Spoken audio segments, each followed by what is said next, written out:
നമസ്കാരം. മലയാളി വാർത്ത ഇൻസൈഡിലേക്ക് സ്വാഗതം. ഒരു ഖബറടക്ക ചടങ്ങിനായി ആയിരക്കണക്കിന് കല്ലറകൾ തയ്യാറാക്കുക. ജനക്കൂട്ടത്തിൽ 3000 പേർ വരെ മരിക്കാനുള്ള സാധ്യത കണക്കാക്കി അടിയന്തര പദ്ധതി തയ്യാറാക്കുക.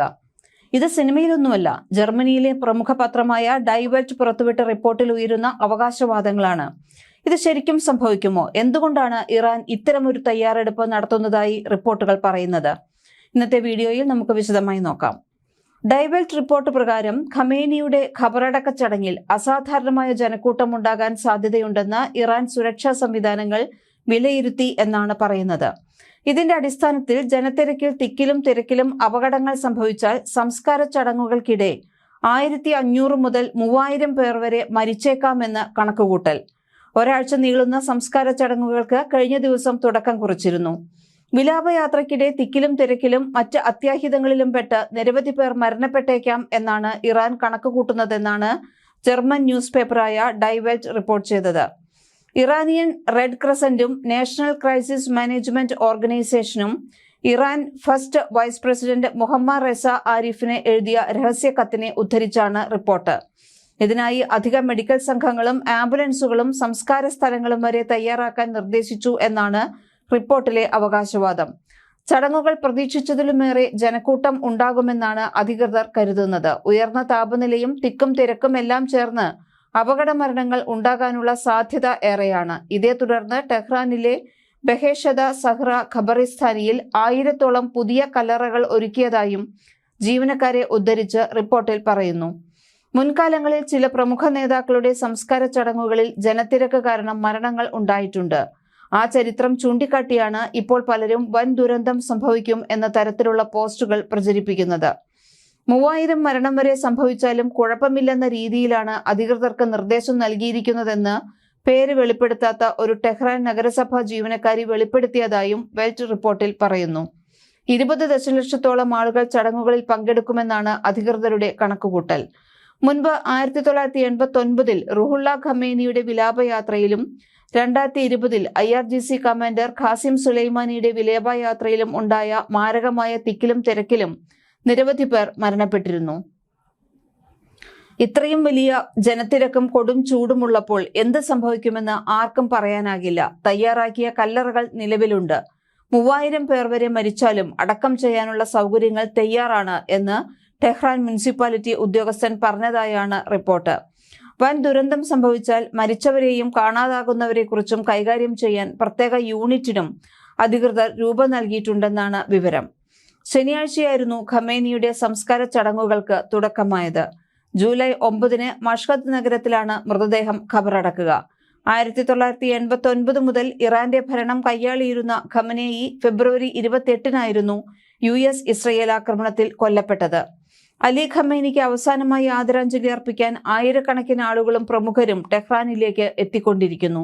ഖമനേയുടെ മരണം ഇറാൻ ജനതയ്ക്ക് നികത്താനാവാത്ത നഷ്ടമാണെന്നും തങ്ങളുടെ ആത്മാവ് നഷ്ടപ്പെട്ട അവസ്ഥയിലാണ് ജനങ്ങളെന്നും ഇറാൻ പരമോന്നത നേതാവിന്റെ ഇന്ത്യയിലെ പ്രതിനിധി ആയത്തുള്ള ഹക്കീം ഇലാഹി ഇന്ത്യ ടുഡേക്ക് നൽകിയ അഭിമുഖത്തിൽ വ്യക്തമാക്കി.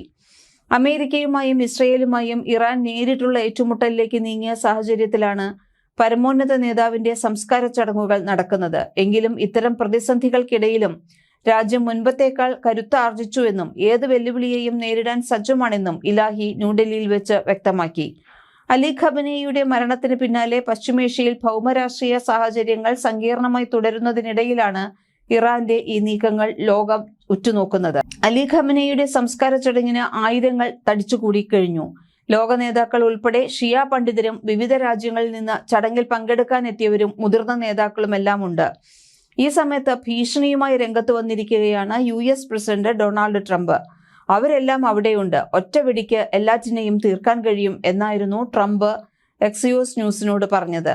ഖമനേയുടെ സംസ്കാര ചടങ്ങുകൾ സൂക്ഷ്മമായി നിരീക്ഷിച്ചു വരികയാണെന്നും ട്രംപ് പറഞ്ഞു. അമേരിക്കയും ഇസ്രയേലും ഒരുമിച്ച് നടത്തിയ ആക്രമണത്തിൽ കഴിഞ്ഞ ഫെബ്രുവരി 28 അലി ഖമനേയി കൊല്ലപ്പെട്ടത്. എല്ലാറ്റിനെയും ഒറ്റവടിയിൽ തീർക്കാൻ പറ്റും. ചർച്ച നടത്താൻ ആരെങ്കിലും ബാക്കി വേണ്ടേ എന്ന് കരുതിയാണ് ഒന്നും ചെയ്യാത്തത്. ഒരു കരാർ ഉണ്ടാക്കാൻ ഇറാൻ യാചിക്കുകയാണ്. ഖമനേയുടെ സംസ്കാരം കഴിയുന്നതുവരെ ചർച്ചകൾ നിർത്തിവച്ചിരിക്കുകയാണ്. അതുവരെ ആരും പ്രശ്നമുണ്ടാക്കില്ല. ടെഹ്റാനിൽ ഖമനേയുടെ ചടങ്ങിനെത്തുന്ന ആളുകൾ കരയുന്നത് കണ്ട് ആശ്ചര്യമായി എന്നും അത് വ്യാജമായിരിക്കാമെന്നും ട്രംപ് പറയുന്നു. ടെഹ്റാനിൽ അലി ഖമനയുടെ സംസ്കാരത്തിനുള്ള അന്തിമ ചടങ്ങുകളിൽ ഗ്രാൻഡ് മുസല്ലയിലെ പ്രാർത്ഥനയ്ക്ക് പലരും എത്തിയത് ചുവന്ന പതാകയുമായിട്ടാണ്. ഷിയാക്കളുടെ പ്രതികാര ആഹ്വാനത്തിന്റെ ഭാഗമാണ് ഇത്. സംസ്കാര ചടങ്ങിനല്ല, പ്രതികാരം ചെയ്യാനാണ് തങ്ങൾ വന്നിരിക്കുന്നത് എന്ന് ഇതിൽ ചിലരെ ഉദ്ധരിച്ച് AFC റിപ്പോർട്ട് ചെയ്തു. അലി ഖമനയുടെ രക്തത്തിന് പകരം ചോദിക്കുമെന്നും അവർ പ്രഖ്യാപിച്ചു. ലോകത്തെ ഷിയാക്കളുടെ പ്രധാന നേതാവായിരുന്നു അലി ഖമനയി. ഇറാഖിലെ ആയത്തുള്ള സിസ്താനിയെ പോലെ ഷിയ വിശ്വാസികൾ ബഹുമാനത്തോടെ കാണുന്ന വ്യക്തിയാണ് അദ്ദേഹം. അങ്ങനൊരു വ്യക്തിയെ കൊലപ്പെടുത്തിയതാണ് അമേരിക്കയ്ക്കും ഇസ്രയേലിനുമെതിരായ വികാരത്തിന് കാരണം. ശക്തമായ രീതിയിൽ പ്രതികാരം ചെയ്യുമെന്നാണ് ചടങ്ങിനെത്തിയവർ പറയുന്നത്.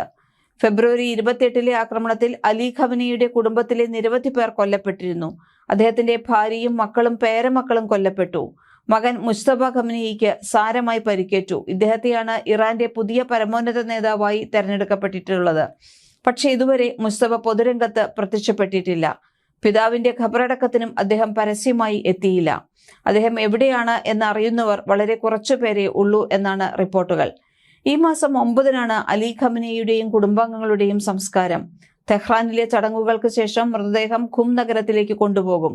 ശേഷം അദ്ദേഹത്തിന്റെ ജന്മനാടായ മഷ്ഹദിൽ എത്തിക്കും. ഇവിടെയുള്ള പ്രധാന പള്ളിയിലാണ് ഖബറടക്കം.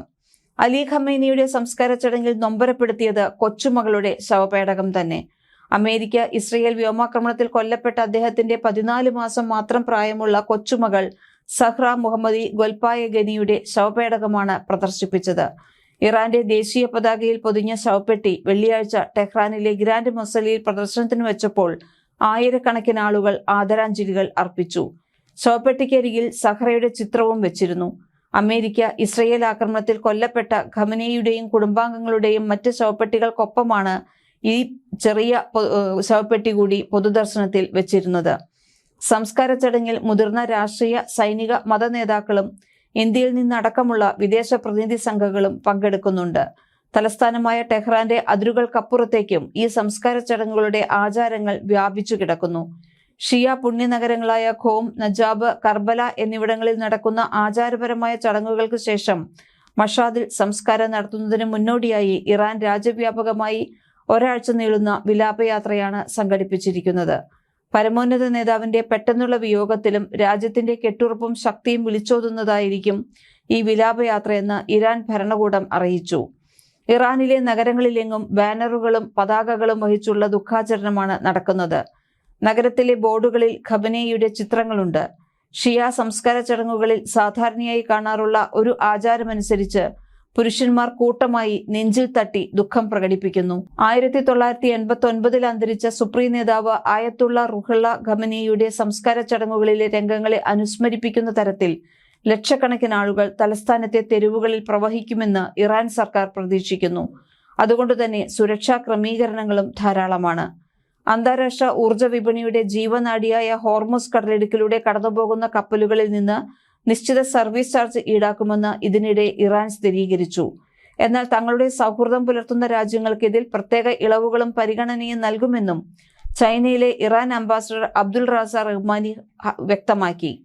ബീജിംഗിൽ നടന്ന വേൾഡ് പീസ് ഫോറത്തിൽ സംസാരിക്കുകയായിരുന്നു അദ്ദേഹം. ഹോർമുസ് കടലിടുക്ക് ഇറാന്റെ പ്രാദേശിക സമുദ്രാതിർത്തിയുടെ ഭാഗമാണെന്നും അതിനാൽ കപ്പലുകൾക്ക് സുരക്ഷ ഉറപ്പാക്കുന്നതിനും കപ്പൽ ഗതാഗതം നിരീക്ഷിക്കുന്നതിനും വൻകിട കപ്പലുകൾ വരുത്തിവെക്കുന്ന പരിസ്ഥിതി ആഘാതങ്ങൾ നേരിടുന്നതിനുമുള്ള ചെലവിലേക്കാണ് ഈ തുക ഈടാക്കുന്നതെന്നും ഇറാൻ വിശദീകരിച്ചു. ഇത് വെറുമൊരു ടോൾ മാത്രമല്ലെന്നും അന്താരാഷ്ട്ര സമുദ്ര നിയമങ്ങൾക്ക് വിരുദ്ധമല്ലെന്നും അംബാസഡർ ചൂണ്ടിക്കാട്ടി. പ്രയാസഘട്ടങ്ങളിൽ തങ്ങൾക്കൊപ്പം നിൽക്കുകയും സൗഹൃദം പുലർത്തുകയും ചെയ്ത രാജ്യങ്ങളെ ഇറാൻ പ്രത്യേകം പരിഗണിക്കുമെന്നും ഇതിൽ ചൈനയ്ക്ക് ഉറപ്പായും പ്രത്യേക ഇളവുകൾ നൽകുമെന്നും അദ്ദേഹം പറഞ്ഞു. ഒമാൻ സർക്കാരുമായി സഹകരിച്ചാകും പുതിയ ക്രമീകരണങ്ങൾ നടപ്പിലാക്കുക. അമേരിക്കയുമായുള്ള സംഘർഷത്തിന്റെ പശ്ചാത്തലത്തിൽ ഹോർമുസ് കടലിടുക്കിലെ സുരക്ഷ തങ്ങളുടെ ദേശീയ സുരക്ഷയുടെ ഭാഗമാണെന്നാണ് ഇറാന്റെ നിലപാട്. എന്നാൽ ഹോർമുസ് കടലിടുക്കിലൂടെയുള്ള കപ്പൽ ഗതാഗതത്തിന് യാതൊരുവിധ നികുതിയും ഈടാക്കാൻ ഇറാന് അവകാശമില്ല എന്ന നിലപാടിലാണ് അമേരിക്കയും ഗൾഫ് രാജ്യങ്ങളും. അതേസമയം കപ്പലുകൾക്ക് കടന്നുപോകാൻ ഏതെങ്കിലും തരത്തിലുള്ള ഫീസ് നൽകേണ്ടി വരുമെന്ന യാഥാർത്ഥ്യം ചില യൂറോപ്യൻ രാജ്യങ്ങൾ അംഗീകരിച്ചു കഴിഞ്ഞതായും റിപ്പോർട്ടുകളുണ്ട്. ആഗോളതലത്തിൽ എണ്ണ, ദ്രവീകൃത പ്രകൃതിവാതകം എന്നിവയുടെ 1/5 കടന്നുപോകുന്ന തന്ത്രപ്രധാന പാതയാണ് ഹോർമുസ്. സംഘർഷത്തെ തുടർന്ന് ഹോർമുസ് അടച്ചിട്ടത് ലോകവ്യാപകമായി ഇന്ധനക്ഷാമം ഉണ്ടാക്കുകയും വിലക്കയറ്റത്തിന് കാരണമാകുകയും ചെയ്തിരുന്നു. US-ഉമായി സമാധാന കരാറിൽ ഒപ്പുവെച്ചതോടെയാണ് ഹോർമോസ് വീണ്ടും തുറന്നത്. നിലവിൽ ഇറാന്റെ ഭൂരിഭാഗം എണ്ണയും ഇറക്കുമതി ചെയ്യുന്നത് ചൈനയാണ്. ഹോർമസിലൂടെയുള്ള കപ്പൽ ഗതാഗതം തടസ്സമില്ലാതെ മുന്നോട്ടു പോകണമെന്ന് തങ്ങളുടെ താൽപര്യമെന്നും ചൈനീസ് വിദേശകാര്യ മന്ത്രാലയം വ്യക്തമാക്കി. ഉഭയകക്ഷി ചർച്ചകളിലൂടെ വിഷയത്തിൽ അന്തിമ തീരുമാനമുണ്ടാകുമെന്നാണ് സൂചന. മലയാളി വാർത്ത ഇൻസൈഡ്.